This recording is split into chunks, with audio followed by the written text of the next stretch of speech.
4th. Mark Feinsand is with us. He told us, because we saw the video, that he's running, he's hitting, and Aaron Boone was asked when he will come back. He was asked if he could rule out a July comeback, and he wouldn't rule it out, but he would not commit.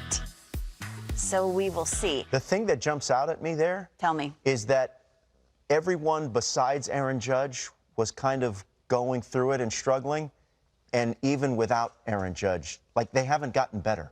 They've gotten worse. And I don't understand why every year, I said it yesterday, why every year do we talk about this roster? Why? Because it stays the same. Why? But why?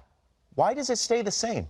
Seriously, I'm just asking. What, like? Well, it hasn't stayed the same every year. I mean, you know, they did add Rizzo a couple years ago. It's the same as last year, for sure. Right. I mean, Volpe was the one, obvious addition to their team this year that they expected to come in and help energize a little bit. And at times he's done that. He's had some very good stretches and some very bad stretches. The problem right now that I see with this team is they have some guys who have been injury prone and have gotten injured, right? I mean, Josh Donaldson, this calf's been bothering him for 5 years. Is it a shock that he's out with a calf injury? Yeah. It can't be. Stanton, every year, there's always something LeMahieu's that sends him up, out. no question. LeMahieu's definitely dinged up. Rizzo's hurt. dinged up. You know, LeMahieu, to me, you look at him re-signing that contract with the Yankees, and it was like, all right, they have this steady piece there for the next 4 to 6 years, and he's just been a shell of his former self. And you have to think that there's some sort of a physical connection to it, because it's not like a guy in his early 30s just forgets how to hit. So where do they go from here? I don't know that there's really a lot of places they can go from here. And I'm not talking just this year. I'm talking like next year, 2025. Like, seriously. So now you want us to just completely see into the future here. There's nowhere to go right now. I mean, look at 2025, right? They've got some young guys, right? Volpe's going to be part of this. You'd figure Oswald Peraza's going to be part of this. Yeah. Who knows if Jason Dominguez ends up being a real thing and becomes up to be a part of this. Stanton's still going to be there. Stanton's still going to be there. Judge is going to be there. LeMahieu's still got another 3 or 4 years left. Gleyber Torres probably out, whether that's a trade in the next 10 days or maybe this offseason. You know, Rodon signed up for the next 5+ years. It's not like there is a pipeline of talent coming in like we've seen in Baltimore, where they say, well, but these 3 or 4 guys are going to come up and seize these positions. Baltimore has 5 more coming. Yes, they do. Are you concerned, Dero, about the early Rodon start? What? Yeah, you have to be. He's got a 7.3 ERA. Right. How could you not be? I mean, all he's talked about is from jump. He's had a couple sound bites, and we love him. He's a 2-time winner of the He's only been 4. He's only 4 starts in. Got it. Yeah. But he was talking about in spring training, I need to get ready for the postseason. Well, we're paying you $160 million. I'd like to see you give me 32 starts. I know that's not always the question. But then you go out, maybe just a little feel. I don't know what the fans are saying right there, but when you're not pitching well and your team's taking it on the chin and getting swept by the Angels, you probably shouldn't blow kisses to the fans. I don't know. That would be my move right there. But when you look at the Yanks, listen, I love Booney. I think he's hamstrung he's got great starting pitching. I know Nestor's been down. He's figured out how to manipulate an awesome bullpen, and he's done a great job at that. Their lineup has no flow. It has the same AB time and time and time again. I knew who I was as a player.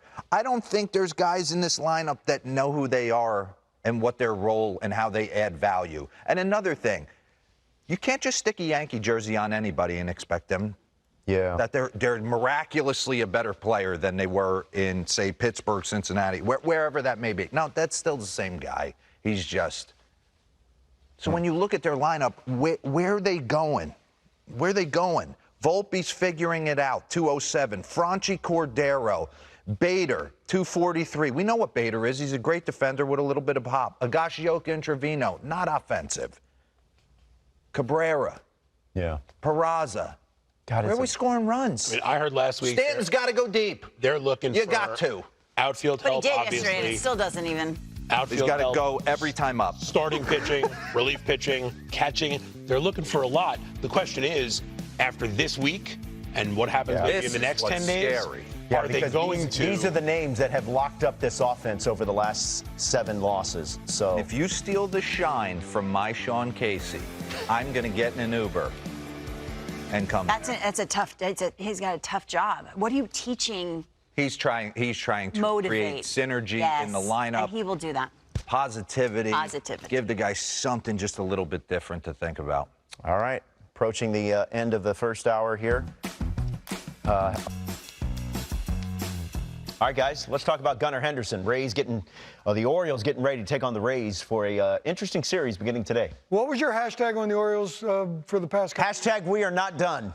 Right, and I don't think they're done yet either, and I'm going to go out here today and say they're a legitimate contender. Say it. To win the whole thing. The World Series. There you go. They are. But before we get there, I want to show you something that historically, and where I'm going to go with this. Let's put that board up, if you will. So let's look at the last 6 shortstops on World Series teams. And then look at this biscuit down here. Each shortstop started every game in postseason for World Series team. There's no defensive positional versatility, none of that conversation. And I might go out on a little bit of limb here because this is Gunnar Henderson. It's still early in his career as far as games played go. I'm grouping him in here with these guys. So if the Orioles have a chance to win the World Series, if they can win the World Series, I do believe once the playoffs start, Gunnar Henderson will play shortstop every day during the postseason. And if you're going to do that, might as well do it now. No defensive position other than shortstop for him this year. If you want to give him a day off and DH him, go ahead. Mateo play short, that's fine. But his defensive position, so he can work every single day, is at shortstop moving forward. So let's take a look at Gunnar Henderson, D-Row, and I want to show you some things that jumped out at me, and I hope you agree with me. Look, this dude's been throwing out some knocks lately and getting some hits. His first 40 games, not so good this year.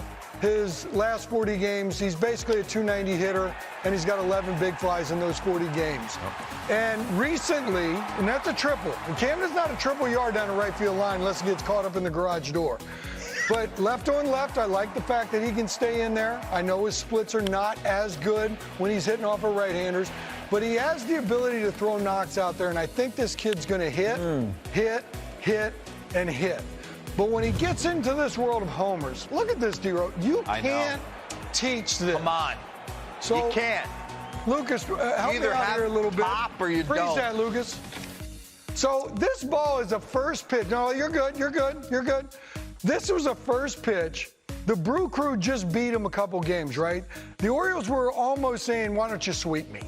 Why don't you sweep me? And the Brew Crew scored a couple runs early in that game. And then later in the game, the Orioles said, okay, you know what? You're not going to sweep us.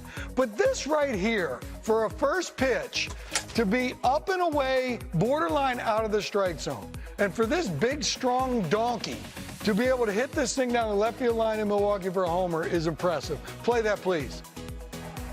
He did it in Yankee Stadium a couple weeks ago. Oh, it's in here. But you can't teach that, is my point. And then the Yankee Stadium one was all Severino right here. He misses this. Complete. So I understand it's Yankee Stadium, but when you can miss a pitch, and we're going to play a little game right here, D-Row. We're going to play a little game. Keep that frozen, Lucas, please. Where's that ball going? Where's the ball going? Right center. Do you think it's going right center? Yeah. Because I looked at this and I said, am I on the pipe or something? Because I think this was going to dead center. But look but look what he does to this, though. Go ahead, play it, please. Look, this is more.